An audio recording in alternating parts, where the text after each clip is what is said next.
அது நடந்து விட்டால் இன்று ஏழைகள் வேதனை படமாட்டார்.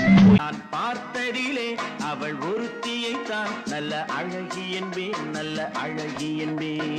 நான் யார் நீ யார், நானும் தெரிந்தவர் யார் யார். நான் செத்து பொழைக்க வேண்டா, எமனை பார்த்து சிரிப்ப வேண்டா. நானே நானா யாரோ தானா, மெல்ல மெல்ல மாறினேனா. நானாக நான் இல்லை தாயே, நல்வாழ்வு தந்தாயே.